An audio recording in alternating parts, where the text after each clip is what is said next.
O vídeo Adultização, publicado pelo influenciador Felca, trouxe à tona graves denúncias sobre a exposição indevida de crianças e adolescentes nas redes sociais, especialmente em contextos sexualizados e com fins lucrativos. A repercussão gerou forte mobilização social e política, evidenciando violações ao Estatuto da Criança e do Adolescente, além de levantar questionamentos sobre a responsabilidade das plataformas digitais na moderação de conteúdos que envolvem menores. Casos como o do influenciador Ítalo Santos estão sendo investigados e o Ministério Público já atua em diversas frentes para coibir essas práticas. A pressão popular impulsionou mais de 30 projetos de lei no Congresso, com propostas que visam proibir a monetização de conteúdos com crianças e criminalizar a chamada adultização infantil. Mais do que uma polêmica digital, o vídeo de Felca provocou uma reflexão coletiva sobre os limites éticos e legais da exposição de menores na internet. O Entre Assuntos está no ar para conversar sobre as implicações legais desse caso.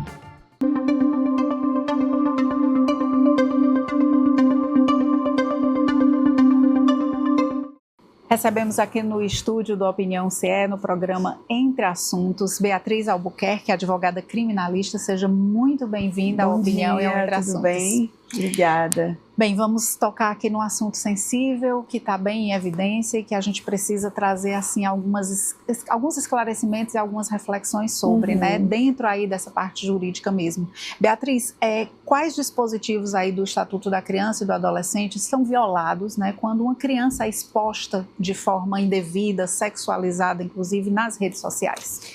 O Estatuto da Criança e do Adolescente, ele estabelece algumas normas que garantem os direitos da criança de crescer com saúde, de ter acesso à educação, de ter acesso à escola, de ter acesso ao lazer.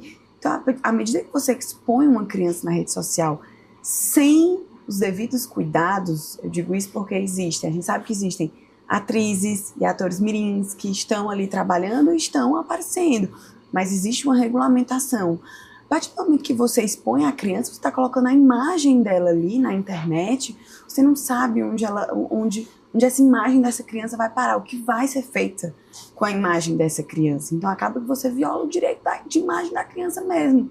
Ainda mais se a criança não souber, que a criança não entende, que está sendo postada ali. Uma criança de 5 anos, ela não tem capacidade, né, assim, cognitiva de entender, não. Estou sendo colocada numa rede social, quais as consequências dessa imagem? Pode ser que com 15 anos ela diga, eu não queria que tivessem colocado. E isso tem que ser respeitado. De que forma, então, a legislação ela pode atuar de forma mais contundente, né? Aí existe já uma legislação, uma regulamentação nisso, mas é como se dentro desse meio virtual ela ficasse mais talvez frágil, porque as pessoas acreditam muito que não vai existir ali uma punição efetiva, que não vão se chegar ali a trazer para o mundo real o que acontece de desconexo e de descompasso dentro do mundo virtual. Como é que fica essa questão? Hoje, infelizmente, com essa ascendência aí das redes sociais que aconteceram, acho que de 10 anos para cá, a gente nota esse aumento, né? Bem o Instagram, recentemente o TikTok, todas essas redes sociais cresceram muito de 10 anos para cá. Eu acho que com a chegada do smartphone elas se tornaram assim, mais popularizadas e hoje a gente carece de legislações que criem regras para o convívio dentro do ambiente virtual. Não só com crianças e adolescentes, com adultos também. A gente ainda está entendendo, o Estado ainda está entendendo, a sociedade ainda está entendendo quais os impactos das redes sociais na vida das pessoas, porque assim, eu sempre digo, olha, o que acontece na internet não é porque está ali no mundo virtual que ele não vai ter reflexo no mundo real. Então, o Estado, o direito, ele tem que considerar isso quando ele for, né, criar regras para essa convivência. E criar regras, é importante que a gente esclareça que não é censurar, não é criar uma censura, não é proibir, é criar regras de convivência que permitam que o ambiente virtual seja saudável, espelhadas inclusive nas regras que já existem. A gente conversava há pouco sobre a questão de, olha, a pessoa só pode assumir a direção de um veículo com tal idade, Sim. porque entende-se, e foi feito um estudo, e foi feito a lei é baseada em evidências, Sim, que indicam que aquela pessoa só tem capacidade para desenvolver aquela atividade com determinada idade. Sim. Então, de repente, seria trazer esses mesmos parâmetros e adaptar melhor ao ambiente virtual, que, como você falou, é algo relativamente novo, muda muita coisa da convivência social. Não muda. E assim, essa questão de crianças e adolescentes nas redes sociais é um debate que tá tendo essa repercussão por conta do vídeo que saiu de um influenciador. E assim, eu vejo muita gente se questionando, mas pai e a mãe é que sabe o que é melhor para o seu filho. Ninguém está discordando disso, o Estado não vai discordar. Mas a gente precisa pontuar, e aí são os dados e as evidências que o Estado tem que trazer. Por mais que o pai e a mãe saibam o que é melhor para o filho, existe um dado que aponta que a maioria das crianças e adolescentes que sofrem algum tipo de abuso sexual são por pessoas próximas à família, às vezes dentro de casa. Isso quer dizer que o pai e a mãe não saibam o que é o melhor? Não, eles sabem. Mas acontece, então o Estado não está ali contra os pais, o Estado está ali com os pais, com o intuito de criar, de formar um indivíduo cada vez mais sociável, mais produtivo para o convívio da sociedade. Então, a gente vai precisar agora, que a gente está vendo que esse debate é muito importante, estudar, entender o que é que causa, para entender, olha, com que idade uma criança ou um adolescente pode entrar na rede social? É com 13, 14, 15, 18? Vamos estabelecer aqui uma norma.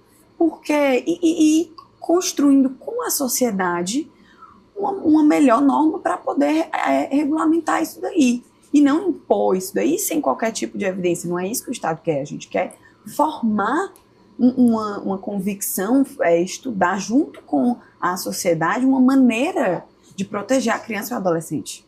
De uma certa forma, Beatriz, um boom, uma explosão dessa como houve a partir desse vídeo que foi publicizado, eu enxergo como um marco, né? A partir dali há uma pressão social muito grande que pressiona, evidentemente, legisladores e o próprio Estado, enfim, a tomar atitudes mais contundentes em relação a isso. Isso é verdade?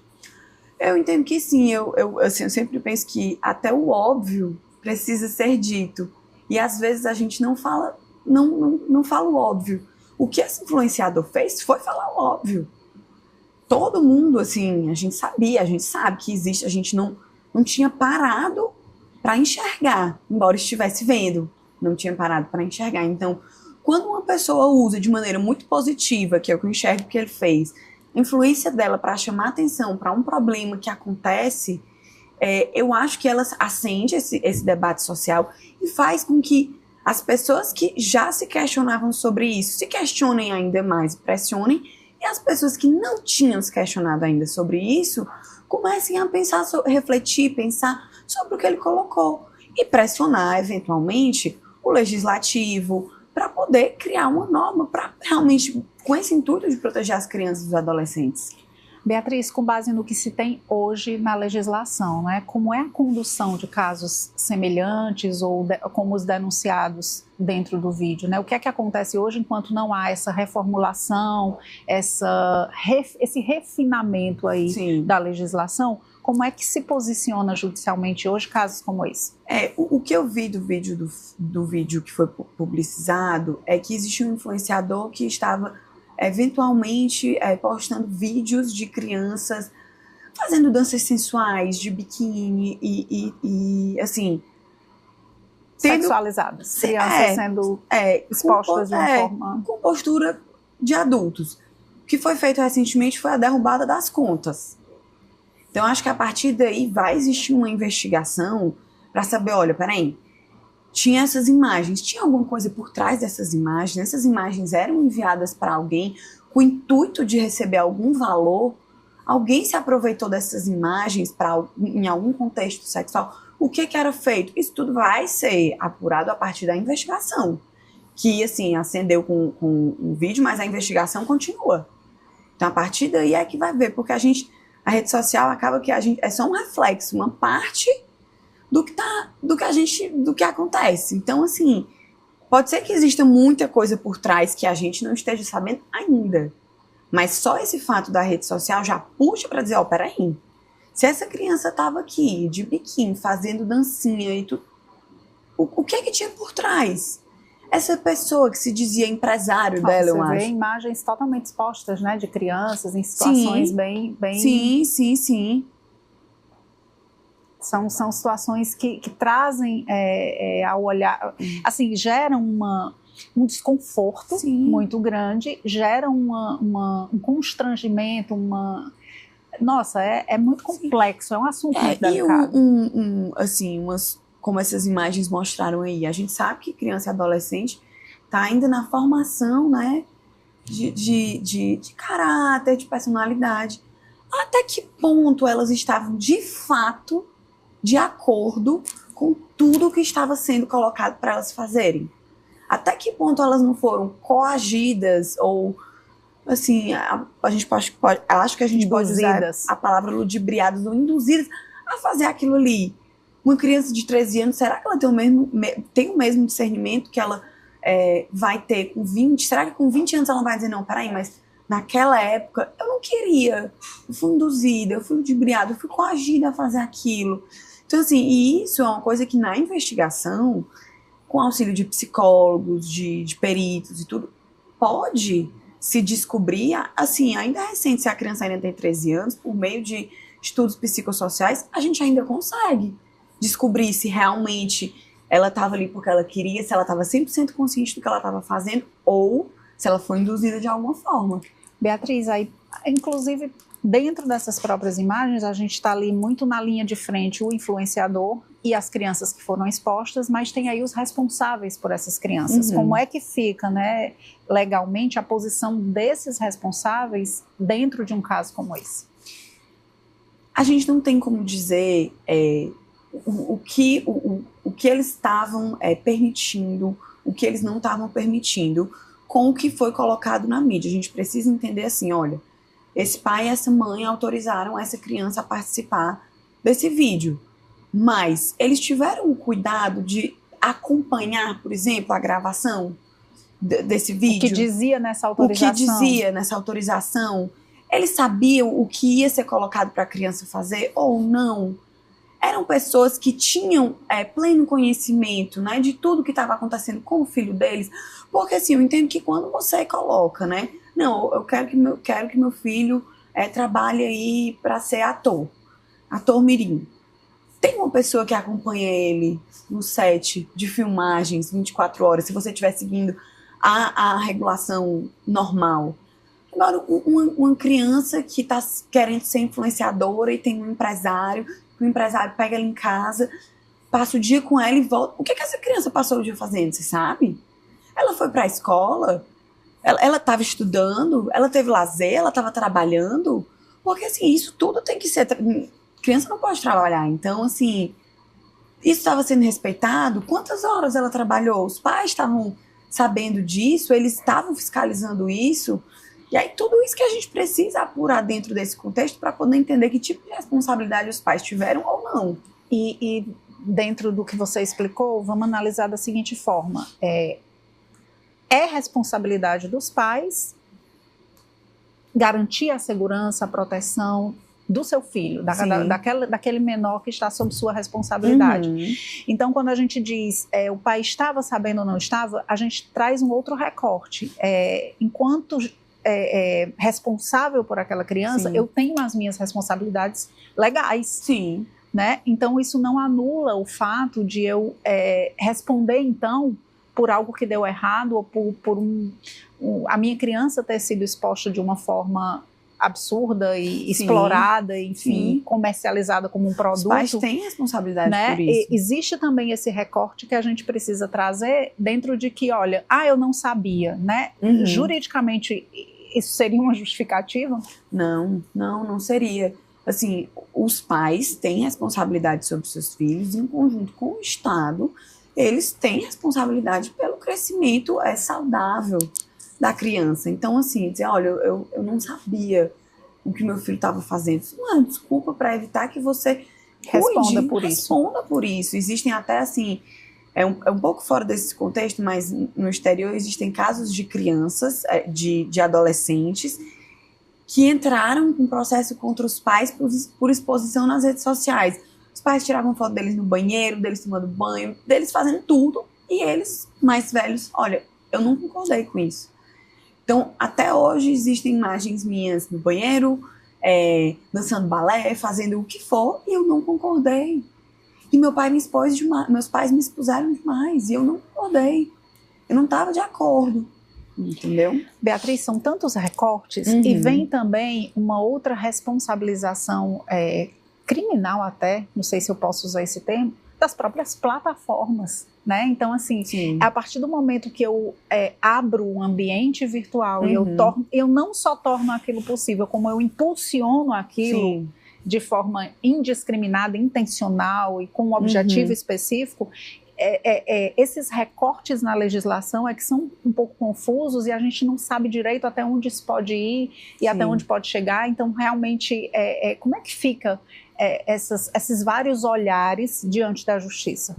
As Big Techs, né, que é como a gente chama as grandes empresas de tecnologia, aqui no Brasil elas ainda não têm muitas regras sobre como devem funcionar. O que recentemente a gente teve uma decisão, né, do STF que deu uma melhorada nessa situação, que disse, olha, a rede social tem responsabilidade por conteúdos de pedofilia, por conteúdos que façam apologia ao tráfico, ao terrorismo. Eles têm a obrigação de tirar. Mas isso é uma coisa muito nova, isso foi de julho, nós estamos em agosto, é uma coisa muito nova. Isso eu acho que foi a primeira regra colocada, não gosto nem de usar a palavra regulamentação, foi a primeira regra colocada para o funcionamento das Big Techs aqui. Então, assim, as Big Techs hoje funcionam, mas, assim, por exemplo, para criança e adolescente, quando você vai criar um perfil no Instagram, ele pergunta quantos anos você tem. Mas você pode mentir. Existe alguma lei que diga, olha, a empresa tem que confirmar se a criança realmente tem essa idade, se a pessoa que está criando o perfil tem essa idade. Hoje não existe essa legislação. Essa checagem, né? Essa checagem. Como essa checagem vai ser feita? Ainda não existe também assim, um consenso de qual é o melhor meio. Existem, como a tecnologia vai avançando para o mal, mas também vai avançando para o bem. Então já existem vários meios, por exemplo, existem alguns estudos que já estão desenvolvendo tecnologias que identificam quando é uma criança que está olhando para a tela pelo tamanho dos olhos. Então, sabe que é uma criança, em tese, automaticamente o aplicativo deveria fechar. O que é possível, tecnologicamente. O que é possível, isso é uma opção. Pedir que a pessoa que está criando o perfil mande uma foto do seu documento, por exemplo, para conferir. Às vezes, quando você vai criar um perfil, né, uma conta em um banco digital, você manda. Você faz um reconhecimento facial. Reconhecimento facial, manda uma foto da sua identidade, da sua carteira de motorista. Por que não?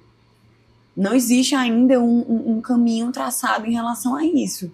Mas são várias hipóteses que a gente vai ter que estudar, porque o que pode funcionar, por exemplo, nos Estados Unidos, não significa que vai ser a melhor coisa que vai funcionar aqui. Nós estamos falando de sociedades diferentes, com culturas e costumes diferentes. Europa, mesma coisa, Ásia, mesma coisa, África, mesma coisa. Então, assim, a gente tem que estudar o que se encaixa melhor para as crianças e adolescentes do Brasil. O que é que funcionaria melhor para a gente? Dentro da legislação que a gente tem, dentro do nosso judiciário, dentro da nossa sociedade. Beatriz, dentro da sua experiência, dentro da sua visão profissional de tudo isso, essa readaptação, essa regulamentação, esses adendos que têm que ser feitos, isso vai levar muito tempo? Isso vai conseguir? Porque o que a gente tem, a impressão que a gente tem é que os crimes virtuais, eles crescem numa velocidade absurda. Sim. E a legislação ela não acompanha essa Sim. velocidade, pelo próprio trâmite burocrático, por aprovações, enfim. Como é que esse descompasso, como é que você entende esse tempo no mundo real e esse tempo no mundo virtual? A internet, ela traz pra gente uma situação de... Não é uma situação, ela traz pra gente um contexto de velocidade, de fluxo de informações nunca antes visto na história da humanidade. A gente teve televisão, teve rádio, mas não era como é hoje. Se você posta uma foto, um story por 1 minuto, esqueça, aquilo ali pode estar para sempre dentro da internet. Então, assim, a gente não consegue... O ser humano criou um ambiente que ele não consegue acompanhar a velocidade desse ambiente. Então, a gente enfrenta um desafio muito complexo e com muitos aspectos de como a gente vai conseguir adaptar a nossa legislação para um ambiente virtual. Se o ambiente virtual muda do dia para a noite, de uma semana para outra, muda muito rápido. A gente vê que o Instagram funciona dessa forma hoje. Amanhã pode funcionar diferente. E a gente não controla. E a internet, ela coloca a gente num palco que a gente não vê a plateia. Uma pessoa que tem um perfil no Instagram aberto, ele tem um palco. Quem é a plateia dele? Ele não sabe. Ele não sabe. Gente, se você for num teatro apresentar uma peça, você sabe quem é a sua plateia, você está vendo. No Instagram, quem é a sua plateia? A gente não consegue mensurar, a gente ainda está entendendo até onde a internet vai, qual é o alcance dela, né? E como a gente vai conseguir se adaptar, como o nosso legislativo, como o nosso judiciário vai conseguir se adaptar a essa velocidade. Será que ele consegue? A gente vai ter que, de alguma forma, tentar dar um pouquinho mais rápido, porque, de fato, está muito lento. Mas, de repente, usando até recursos tecnológicos, sim, como você já exemplificou eu acho que a tecnologia, eu sempre digo, a tecnologia, ela está ali para as coisas ruins, mas ela também vem caminhando para as coisas boas. Então, a gente precisa fazer um alinhamento aí para que a gente consiga evoluir nesse aspecto. Enquanto isso não acontece, como advogados, como juízes, promotores podem se posicionar diante de casos reais que já estão em andamento e casos que já aconteceram e tem processos rolando? Como é que se baseia, então, um profissional com o que ele tem hoje em mãos dentro da legislação atual? A gente tem tentado, nesse contexto, a gente tem tentado fazer uma adaptação e entender assim, o que é possível trazer da legislação que a gente tem para o mundo real, para o mundo virtual. Ela se aplica? Ela não se aplica? No caso dos crimes contra a honra, por exemplo, já existia, né, um artigo que dizia, olha, se um crime contra a honra for praticado em um ambiente que facilite a divulgação, a pena vai ser aumentada. Tudo bem. Mas foi criado um outro artigo para dizer, olha, se o crime acontecer na rede social, vai ser aumentado o triplo. Então, assim, nesse caso, o legislador entendeu que, olha, só tá num meio que facilite não se adequa à realidade que a gente tem na internet. Então, foi criado essa nova qualificadora aí para poder aumentar, né, essa pena dessa pessoa que comete um crime contra a honra na internet. Antes, a gente tentava-se usar esse primeiro artigo de que, olha, quando for num ambiente que facilita a divulgação, a pena vai ser aumentada em tanto. Tudo bem, mas não foi o suficiente. Então, o legislador, aí não é só um trabalho do advogado, do promotor e do juiz. A gente tem que trabalhar junto com o legislativo também, para mostrar, olha, isso aqui não é o suficiente para o que a gente tem. A prática não vai funcionar. A prática não funciona. É muito complexo, realmente. E aí, existem casos também que envolvem aí múltiplos, digamos assim, réus. Não sei se posso colocar dessa forma, mas vamos lá. No caso, como um vídeo que expõe uma criança de forma sexualizada, adultizada, de exploração mesmo, envolve aí quem permitiu aquilo, quem divulgou aquilo, aí no caso, o perfil, o conteúdo divulgado está no perfil do responsável daquela criança, por aquela criança? Não, está em um terceiro perfil. Então aí tem o responsável, o dono do perfil, a plataforma que divulgou aquilo ali, de repente, os usuários daquela plataforma que usaram aquele conteúdo. Então é uma escala de possibilidades e o crime ele vai se fragmentando e ao mesmo tempo que ele se fragmenta, ele ganha uma amplitude tão grande que é até difícil juridicamente de você costurar toda essa teia, não é isso? Numa situação como essa, a pessoa que posta vai ter uma responsabilidade diferente do pai e da mãe. A gente ainda hoje não consegue colocar uma responsabilidade criminal para as plataformas. Isso aí a gente nem consegue. Então, assim, o que a gente tem hoje é a responsabilização no âmbito civil. Uma indenização, enfim, criminal a gente não consegue. As pessoas que divulgaram esse vídeo, né, replicaram esse vídeo, podem ser responsabilizadas?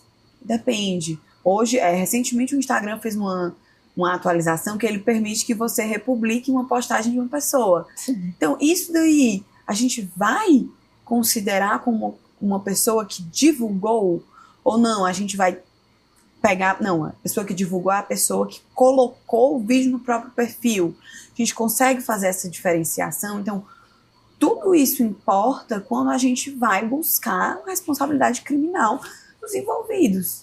E são muitas nuances, muitos aspectos que a gente tem que considerar. E, assim, no âmbito criminal, tudo que a gente está colocando não é só colocar, a gente tem que provar. Então, assim, as Big Techs vão estar alinhadas com o judiciário, com o pai, com a mãe, enfim, com o legislativo, para ajudar a gente a conseguir essas provas, para conseguir caracterizar uma responsabilização, uma responsabilidade criminal de alguém. Talvez esse seja talvez o melhor caminho para a gente ir operando com as Big Techs. Porque, assim, a gente precisa dessa colaboração. Você acredita que isso é possível? Acredito que é possível. Acredito que é um caminho, não um caminho fácil, não é um caminho reto. É um caminho que a gente pode caminhar um pouco, voltar, ver que talvez por outro canto seja melhor. Enfim... A gente tem que ir tentando, mas... Mexe com algo, o que move tudo isso, que é o dinheiro, né? Que é o mercado, ele grita muito alto. Então, assim, são barreiras muito complexas. Mas eu acho que a gente consegue equacionar a colaboração das Big Techs com o judiciário, sem que isso configure uma censura, sem que isso... recaia de alguma forma sobre a responsabilidade dos pais. O que a gente precisa é de uma colaboração conjunta. As Big Techs, olha, não deixe que republique isso. Quando feita uma denúncia sobre um perfil que esteja publicando conteúdos de cunho sexual sobre crianças e adolescentes, que isso seja apurado de maneira mais contundente pelas Big Techs, que elas não deixem isso passar. Porque eu acho que existe... outros meios, outros mercados que também geram muita renda, que não esses. E as Big Techs sabem disso. Exato. E Beatriz, mas a fiscalização é difícil. Difícil, e tem mais uma questão assim de que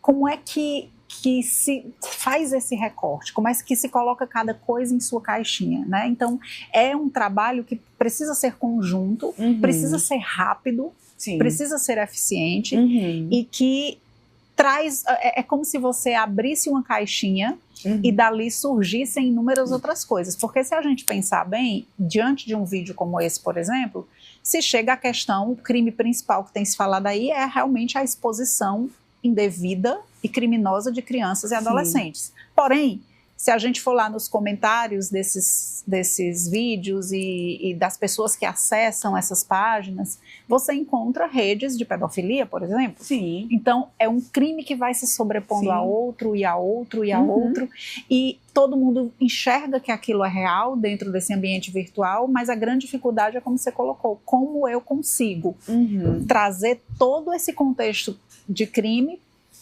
para um tribunal real, para uma legislação que aconteça de fato, né?